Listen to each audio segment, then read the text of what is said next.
Well, guys, I'm still out in California. It's been a great trip so far. It's been a couple days now, and I feel like a true LA native.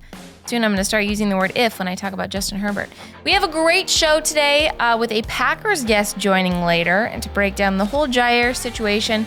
Because if there's one thing Packers players love to do, it's to take a pay cut to leave us and wear the color purple. From Wondery, I'm Agar, and this is The Offensive Line.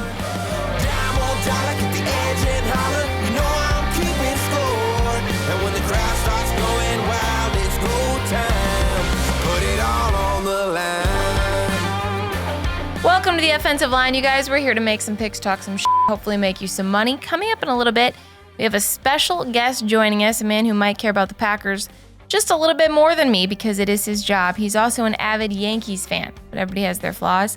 That's later in the show, but first, let's get into some news from this past week. We're going to do one of my favorite segments on the show, what they said versus what they meant. This is basically where I break down trending news topics that happened this week with a line or two from a player, coach, whatever the case may be. And I'm going to break down what they actually meant because what they said was not, it was coach talk, okay? We're going to get into the deep nitty-gritty of what they meant. So let's start with the one and only Lamar Jackson, who's now Jaire's teammate. Love that. Love that they're reunited. So happy for them.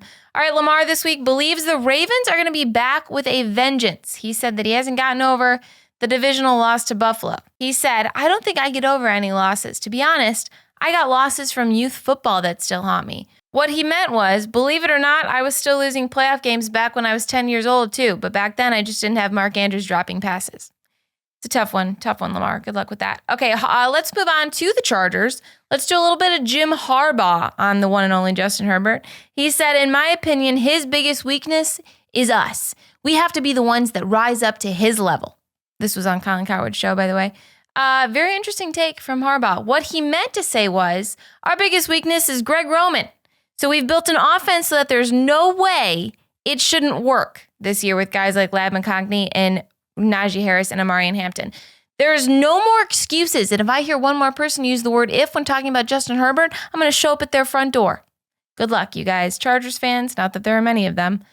Good luck this year. All right, let's talk a little Giants football. We're going to talk about the Giants quite a bit on the show today because there's some things going on, you guys. Giants head coach Brian Daboll is loving what he's seeing out of his crazy quarterback room. Who wouldn't? He thinks the rookie is just right at home. This is what he said this week. He said he fits right in with those guys. This could be taken so many different ways. What he actually meant to say was, Russell Wilson won't stop motivational talking. Jameis is talking about bringing joy to everyone, and no one understands a thing he's saying. Tommy and Jackson are somewhere watching Love Island, and not one of them has mentioned football and or knows what's going on. Perfect fit. Perfect quarterback room. If there's ever needs to be a show about a quarterback room, it's that one, you guys. The comedic bits just write themselves sometimes. All right, let's do the Bengals. Bengals offensive line Orlando Brown thinks Cincy is turning things around with the top offensive players locked up. He said at the end of the day, paying T and Jamar, making them more comfortable, knowing that they're going to be able to go out there and sell out even more than they have in the past, I think it's only going to make us better. What he meant to say was, I hope you guys are ready to watch T and Jamar about 90% of the time because if our offense gets off that field at any point in any game, we're losing. I'm with ya. I expect you guys, again, to put up 40 points every game in order to have a chance to even win. The Bengals, man. I can talk about them for forever. All right, let's end with a Noah Lyles and Tyreek Hill situation. If you guys saw that whole race, that whole beef that was going on, yeah, it's off. The Olympian withdrew. He said, unfortunately, there were some things, complications, personal reasons, that it just didn't come to pass, but we were all in. What he meant to say was, yeah, I saw Tyreek run a 10:15 and decided it wasn't even worth my time. He runs a sub 10, mind you. Okay, everybody's like, oh, he didn't want the smoke. Yeah, he did. He's an Olympian. Come on, people. What are we doing? Anyway, that's my rendition of what they said versus what they meant. Guys, that's my favorite segment because we cut through the BS for you. Okay, we're here to tell you what's actually going on in the NFL based on what they're telling the media. Because that's just not what we buy into here. Propaganda we are not falling for. Propaganda I will fall for. The Cowboys playoff meter. Actually, this is just a Cowboys meter, you guys. This is how we're going to judge whether or not teams are going to do well this year. Nothing is certain but death, taxes, and Cowboys fans saying, this is our year. Happens every year, you guys. Fans wouldn't be fans if they didn't have unrealistic belief in their teams at times. It's very cowboyish, very cowboy-esque. So on a scale of 1 to 5, 1 being a real shot at the Lombardi, 5 meaning you're more senile than Jerry Jones, I'm going to rank a couple teams' chances here, all right? Okay, let's start with the Steelers. 1 is Super Bowl, 5 is delusion. Just keep that in mind. I'm going to go a 4. I would lean toward 3, but I'm going to stick with a 4. There's a lot of delusion going on in Pittsburgh. Me partaking in that, by the way. I'm saying that Aaron Rodgers is going to have a great season this year with Pittsburgh. Mike Tomlin will keep him in check. We talked about this a little bit on the last episode. It will not be a Joe Namath on the Rams situation. This might be a good... This is going to be the performance they're going to get out of him that they thought they'd get in New York, and it's because there's not the pressure to be the Hall of Fame Aaron Rodgers. Just go out there, play some football, rely on the veterans. I think the system will work around him. He wants to be there. Tomlin wants him there. It's going to be weird, but I'll give them a 4. There's slight delusion. Detroit. Detroit's tough, you guys. It's between a 2 and a 3. And I'm kind of leaning toward a 2. It's a tough division. They lost their coordinators. I know. They have one of the best backfields in the NFL, though, and Aiden Hutchinson is back and he's healthy. It's a scary time for other teams in that division, not for Lions fans. So a good time for Lions fans. I'll go with 2. They're closer to a Super Bowl. That window is shutting, though. Okay, Bears. There is a ton of pressure on Caleb this year, you guys. There's no more excuses of, oh, he needed this, he needed that. They weren't healthy. He got sacked 50 million times. Great O-line, probably one of the better O-lines in the NFL. One of the best coaches in the NFL. If Caleb doesn't live up to all this hype, it's going to be once again a terrible quarterback situation in Chicago where they've messed up another drafting of a quarterback. So I'll go dead in the middle here just to make it fun because I want the pressure on them. I want Bears to think Super Bowl and then just to fall as flat on their face as possible. So we'll go 3. All right, let's do the Patriots. This is an interesting one, guys. They're on the upswing here. Fun fact, they have the same odds as the Cowboys to win the Super Bowl, plus 6,000. Patriot, they have Vrabel, Mike Vrabel. He's turning things around. He's getting them back to the Patriots way. But in Boston, the Patriots way is winning multiple Super Bowls. The Patriots way today, 9-win season. So very different situation. Obviously, they have Stephon Diggs. They made some changes this offseason. Added some guys, and then they drafted well. They got Will Campbell, Travion Henderson, which is a great later pick. The Patriots are building around Drake May, and as we know, Drake May was great last year. So I'll give them middle of the road. No one is thinking Patriots Super Bowl this year. No one. But I'll give them middle of the road. I'll give them a 3 too. There's some hope for you guys. You know, I'm being very generous. Packers, I probably would have said a 2. Which is delusion on my part, but we'll get into that later. We have a lot of Packers talk coming up later. All right, guys, moving on. When we were officially 100 days away from kickoff, I revealed that I had a list of 100 things I'm excited for this season and unveiled them, a couple random picks, one at a time. I'm going to do that again this week, okay? Because there's 100 of them, 100 things I'm looking forward to, believe it or not, and they're not all relating to the Packers. So we're under 75, the 75-day mark. It's time to share a few more of those, you guys. Let's get into that. Number 91. These are picked at random. Number 91 of things that I am looking forward to this upcoming NFL season. This one's for you guys. I threw it in there for you. For maybe Lions fans and Bears fans in particular. Me crashing out over the Packers not having a pass rush. I've already crashed out about the cornerback situation. So why not throw another one in there? I'm going to need so much therapy. Number 74. And this is relating to fantasy football. We had to throw a fantasy football one in there. Everyone buying into Kyle Pitts again. I just saw it happen last week. It was hilarious. This is like the perfect appetizer to football season. It gets me excited every single time because am I one of the buy-ins? Absolutely. I buy into Kyle Pitts. He had 43 receptions, 12 touchdowns his junior year. He's had 196, 10 touchdowns in 4 years in the NFL. That stat, hilarious to me. But when they were talking about shopping him around a little bit, what teams would be interested. And people bought on, they jumped on the train again. They bought into Kyle Pitts again, just in tweets. The propaganda was happening. And I loved every second of it. I think it's hilarious. I'd probably buy in again. The Kyle Pitts rookie year will go down in infamy as one of the coolest things that ever happened and then just fell off a cliff. All right, moving on. Let's do number 58. Edgerrin Cooper, breakout year.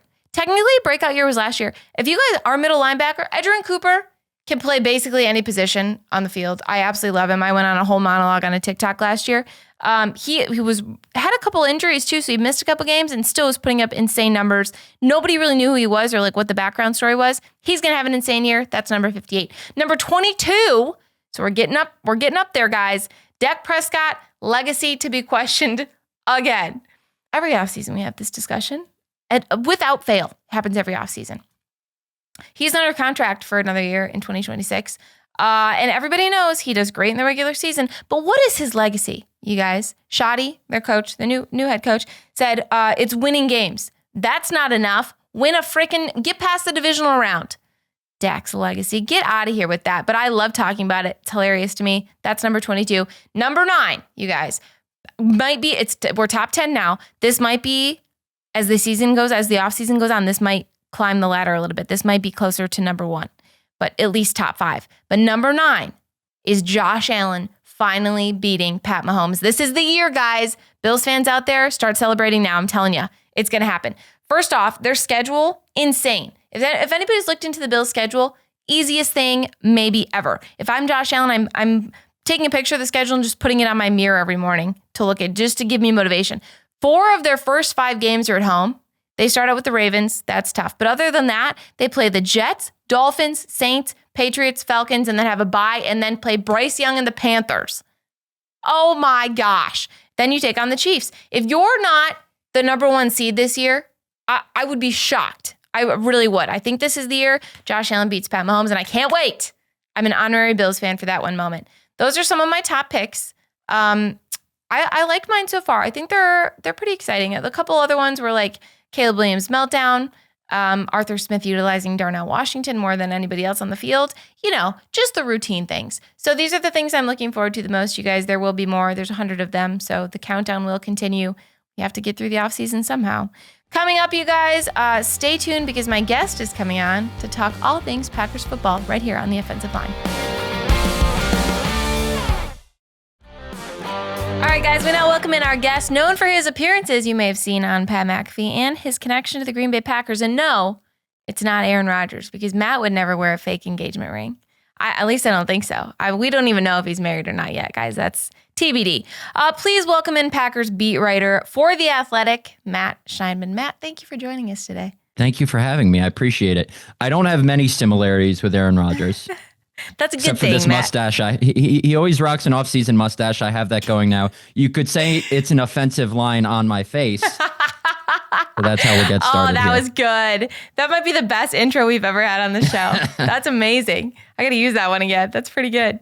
That's an off-season thing for you? You don't usually rock the mustache? No, I just thought it would be literally. I don't think I did it just so I could say that on the show, but it did play into it a little bit. Okay, good. Good to know. I was going to say that was a great tee up for yourself if that was your... Yeah, I workshopped that one for a while.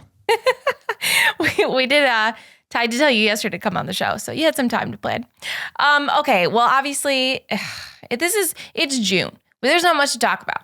I'm not saying that's why we had you on, because obviously I will always talk about the Packers, but we're few and far between storylines here, guys. To so much so that ESPN was talking about Dak's legacy again the other day on their show, so we're not going to do that. Today, though, we're going to talk about the Packers' legacy. There are some changes happening in Green Bay recently. If you haven't seen the new CEO taking over later next month, and he's already making some pretty bold moves. I'm talking about Ed Policy. Now, for people that don't know the Packers, okay, Packers fans are basically the owners. We're fan owned. So the new owner is the president and CEO. He serves as the owner. This is Ed Policy. The question and the thing that I'm concerned with him, he said a few things, Matt, this week. I know exactly what you're going to say. I know. Okay, but we'll get to that in a second. Real quick, he did say he's not extending Matt LaFleur and our GM, good old Goody. But I think that's pretty routine. You correct me if I'm wrong. That was expected. We'll debrief on that in a minute. But he said for his main goals were, number 1, to win games, obviously. Number 2, keeping the Packers in Green Bay. I'm sorry, pause. I didn't even know that was an option to not keep them in Green Bay. And the third one was strengthening the community. Great. That's wonderful. All happy and healthy there. Okay. First, the 2 concerns here, though, to win games. I want to win a championship. We are winning games. And then the second one, keeping the Packers in Green Bay. What is going on in Green Bay, Matt? Should we be concerned? Because now it's going to keep me up at night. Where are they going to move it to? Yeah, they're not going anywhere. I Right. think this dates back to last year. The mayor of Green Bay is playing, not hard to get, but he's being difficult, at least from the Packers' perspective, Okay. in negotiations with the Packers for a new lease on the stadium. And last year, Mark Murphy at owners' meetings basically called all the local reporters together to kind of go at the mayor of Green Bay to give them a better deal on the stadium. There's like 8 or 9 years left, I think. Okay. Don't fact check me on that, on the Packers lease for Lambeau Field. So they literally have a decade to figure something out. They're not going anywhere. They're not going to go to Milwaukee. Why even make that we're dealing with so many issues this offseason. Why make that it's a non-issue? I saw that blow up because, all the beat writers sat down with Ed Policy last week, and that was in Rob's story on ESPN. And I saw it blow up. And I think Ed Policy just kind of threw that in there as like, we want to keep it in Green Bay. It's a great community team. We are obviously owned by the people. I don't think he was saying that as a way of saying we're in danger of leaving Green Bay, but that's certainly how people took it. So I was going to put a tweet out there being like, they're not leaving. They literally have a decade left on the lease. So that's not a problem. The winning games thing, that's the big story about the Packers this year. They haven't been to the Super Bowl in almost 15 years now, not since Aaron Rodgers' third year starting. And they always make the playoffs. They always win games, but what's going to get them over the hump? And ironically enough, last time the Packers had the 23rd pick in the draft was 2010. It was entering Aaron Rodgers' third year starting. This year, they have the 23rd pick in the draft. I saw a tweet about Jordan this. Love's third year starting. Yep. Weren't they the same age too?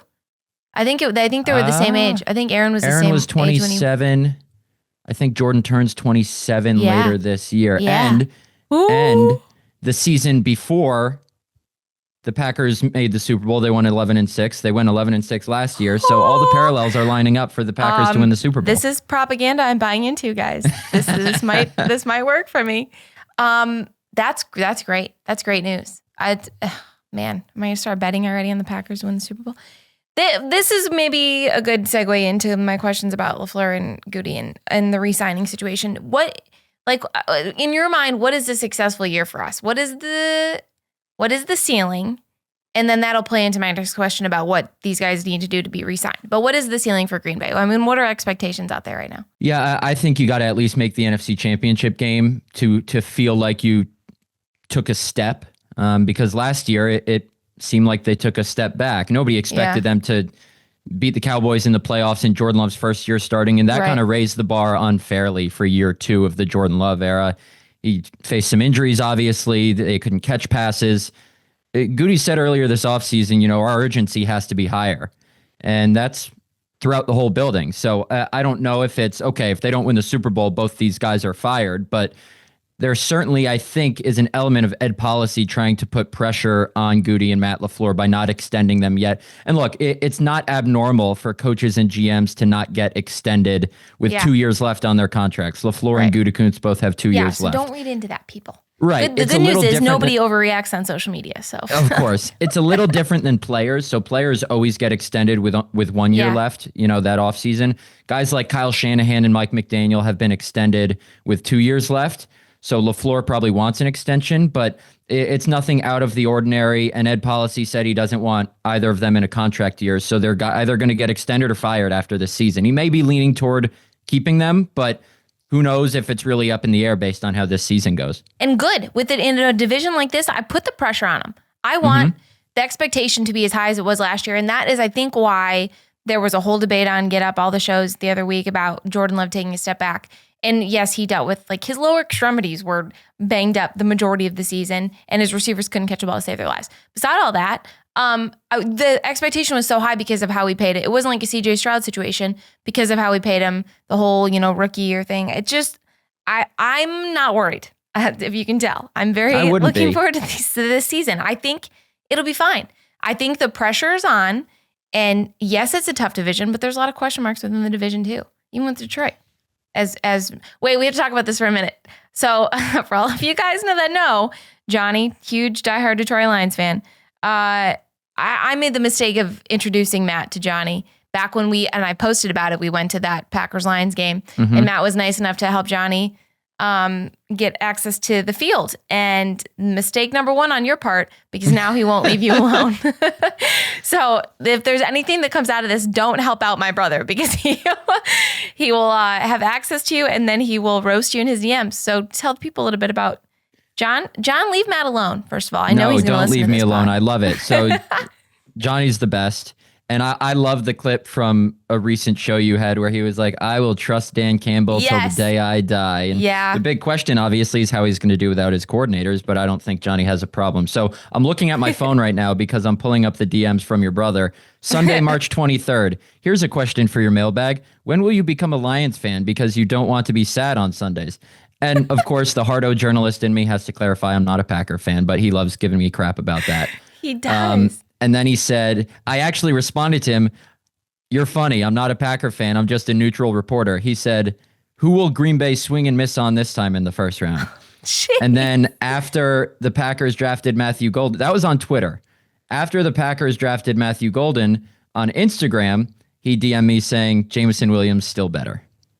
So he's using multiple platforms too. This man is. I love it. He's not letting me breathe. Doing his due diligence. He's the worst. I love it. Well, you know what? That if he's doing that to you, he's not doing it to me. So you're taking some of the pressure off me, I guess. That's a good thing. Okay, let's talk a little bit more about Green Bay and maybe like the hierarchy of who's directing and making all of these calls this offseason going into the season, because I mean, for a while it was Rodgers, obviously. It was Rodgers and then like everybody else, right? Everybody listened to him. Same thing happened in New York. And with Jaire leaving, there's just like already not a huge veteran presence in Green Bay. It's a super young team, as everybody knows. But who do you think pulls the most weight in terms of who's going to be that leader, who everyone's going to listen to? Does it start up top with like an Ed Policy or a LaFleur or a Goody, or is it more a Jordan Love stepping up to the plate? Like, obviously he's, a leader role, but what from what you gathered being in Green Bay, who kind of has that like next man up mentality and is taking over the leadership role? Yeah, well, Ed Policy, and Packer fans, I'm sure will be happy to hear this, has no say in football decisions. And I know they thought Mark Murphy at times had maybe too much say. That wasn't really the case. I mean, when Aaron Rodgers' agent called in the summer of 2021 and said trade him, and Mark Murphy said no, that was about as deep as he got into personnel. Ed Policy is leaving all that to Brian Gutekunst and Matt LaFleur, who will kind of collaborate on that stuff. When it comes to players, I remember I did a podcast with LaFleur last year, and I asked him who he kind of leans on to gauge the pulse of the locker room. And he named 11 players in the locker room, and I'm going to try and remember the most of them. Jordan Love, Josh Jacobs, Christian Watson, Tucker Kraft, Elton Jenkins, Josh Myers at the time no longer on the team, Xavier McKinney, Keyshawn Nixon, Quay Walker, Kenny Clark, and Rashawn Gary were the 11.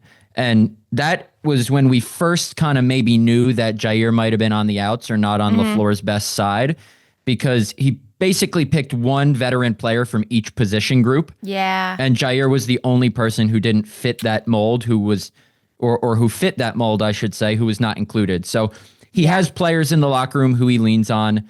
But as we all know, in Green Bay, it's a very, hierarchical system. I don't even know if that's a word. The president, Ed Policy, Mark Murphy, they basically just evaluate and run the head coach and GM. Goody deals with personnel. Matt LaFleur deals with the players. And LaFleur and Goody kind of collaborate sometimes. So I would say who's running football operations?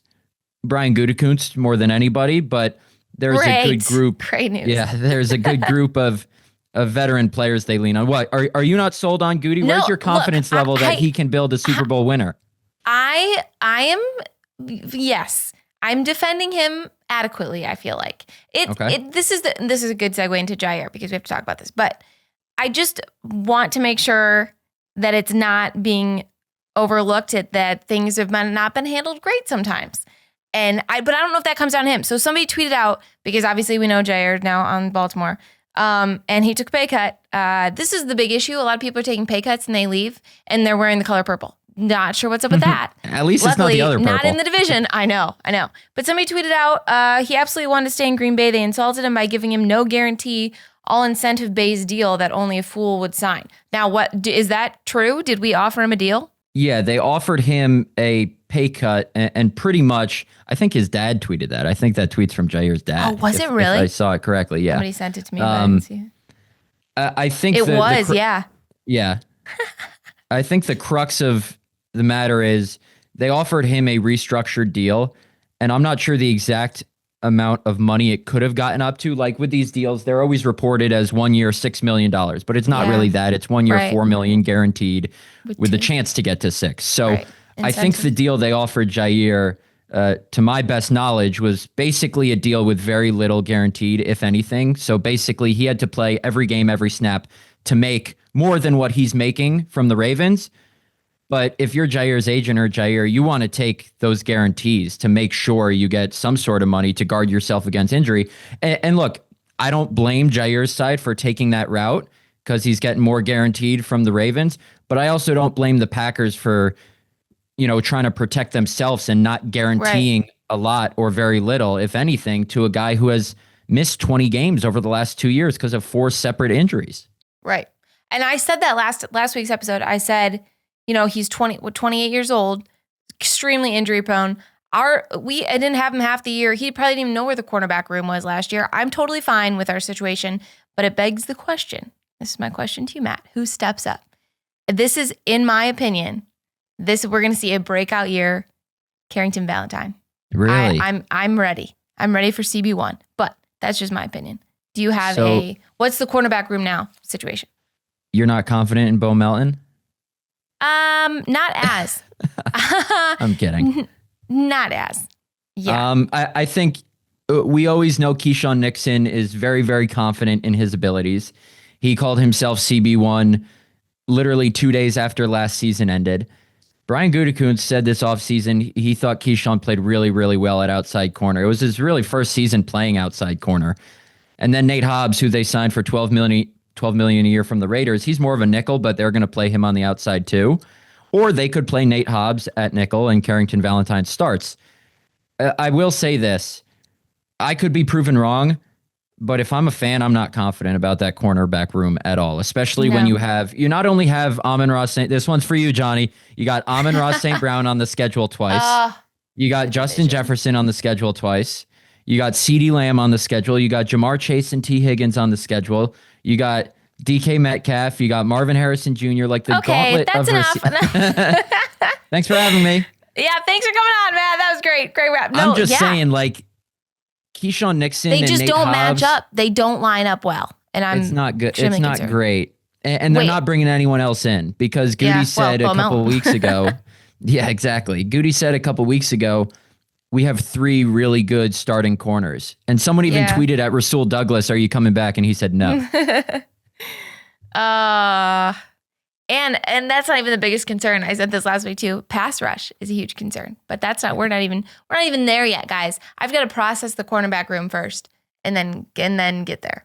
Yeah, you can have a mediocre cornerback room if you have a great pass rush. You can have a mediocre pass rush if you have a great cornerback room. But there are kind of question marks around both for the Packers because last year, they had some really good games rushing the passer, but it was pretty inconsistent. I mean, they fired their D-line coach, but this kind of goes back to, I think, yours and other fans' issues with Goody sometimes is his first round hit rate isn't as high as you'd like it to be. Rashawn Gary's been great. He's got another contract, but he goes missing for long stretches. Lucas Van Ness, number 13 overall pick, he's done virtually nothing. Kenny Clark played with an injured toe all last season. Hey, but the potential, Matt, that's what we draft. Potential. Exactly. The thing, like, you got to get after the passer. They fired their D-line coach, so clearly it wasn't good enough last year. Maybe both will be great. If there's anyone who can get the best out of them, I think it's Jeff Hafley. I think he's not going to be in Green Bay long because he's going to be a future head coach. Who knows? Maybe Goody will, or maybe Ed Policy will fire LaFleur and Jeff Hafley will be the next head coach. But I think they'll be all right. They'll make the playoffs. I don't know how far they'll go, though. That's what I'm not. And it is. It's just because the division stuff and there's just so many unknowns. But it is June, so not time to freak out yet. Have I freaked out a couple times so far? A little. Yes. Yeah. I've crashed out. It's okay. I appreciate it, Matt. We'll probably have you back on during the season you'll be busy then, but we'll have you back on to debrief what's going time on in Green Bay. Always have time for you. Don't worry. Even after my brother just abuses you in the DMs, you still make time for me. I appreciate it. Anytime. Thanks for coming on. We love having you on. We'll have you back. Coming up, you guys, we have a lot to talk about. As promised, we dig into the Giants' love of Love Island right here on the offensive line. All right, guys, welcome back to the offensive line. Big storyline here. I don't know if you guys saw. Tommy DeVito, as we all know, Giants quarterback room, revealed that he and Jackson Dart, the rookie this year, have been discussing going on Love Island because it's not like there's a season to prepare for or anything. No. This is a much more important conversation. Half of Love Island UK is semi-pro footballers. I don't know if you guys watch Love Island. It is peak drama. I'm not watching this season. I have watched it before, though, specifically the UK ones because the way they talk is hilarious. A lot of the guys on there are semi-pro footballers. Anyway, so I got me thinking, NFL players would fit right in on this show. Here are my top 5 NFL players I think would succeed in the Villa. A new bombshell enters the Villa. These are the ones that I think I would like the most. Starting with number 5, from like least favorite to the one I want to see the most. Starting with number 5, Jackson Dart. It's self-explanatory. He's talking about it now already, but I think he would just fit in so well there. And man, it would really tell us a lot about a rookie to be on a show like Love Island. You know, they don't even have him go to training camp. Have him go on the show. We'll figure out all his decision-making skills immediately. Well, they suck already if he's on the Giants. But anyway, okay, number 4, DK Metcalf. The fights. Start a fight. You know what he would do? He'd like egg everybody on and then just step back. No, he'd actually probably fight someone, but I think it would be hilarious. The drama that he would start. Number 3, and this is a personal favorite of mine, Jaden Daniels and his mom. We all know he's single. Would he go on a show like this? Sure, I'm sure he would, if his mom could go too. She'd sit right in the middle of all of them. I love it. Number 2, Stephon Diggs. Tell me there's not a better fit for this show. He'll bring his little pink powder stuff. And number 1, the man himself, Joe Burrow. It's just, I don't even need to explain that one. Joe Burrow would fit on that show perfectly. I think he's still single. Is he dating the girl that house sit for him? I don't know. I try to stay not involved with that, but I think it'd be hilarious to see him on the show. But I'd have to see all of these guys on the show because that combined would be hilarious.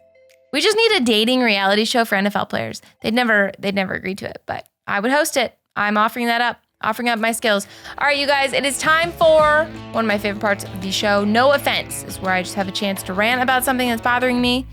And man, do I have one this week. As I said, I'm in LA. So, no offense, but the stoplights, the red lights in LA need to be about 1 million times shorter. Guys, I cannot tell you how long I sit at red lights and there's nobody coming the other direction. I don't know what is going on with the traffic here. Maybe that's why you guys sit in traffic for an hour and a half because all these damn red lights, nobody moves. There was a grocery store, okay? Grocery store entrance. Nobody came out of that. I still sat at that red light for 5 minutes. I don't know what the traffic laws are here about being on your phone while you're driving. I don't do that. Kids don't text and drive. But when I'm stopped at a stoplight, I occasionally pick up my phone. I'll tell you what, right now, I got through about 5 TikToks in one light. That's easily 5 minutes.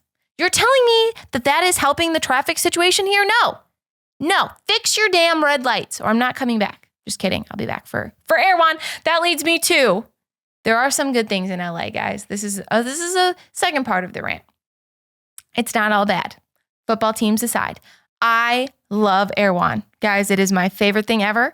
The Erewhon I went to last night had valet parking at a grocery store. Now, I don't buy the $20 strawberries. I buy this raw cinnamon roll that they have. Oh, I could talk about it for forever. Erewhon is amazing. It's like a glorified Whole Foods.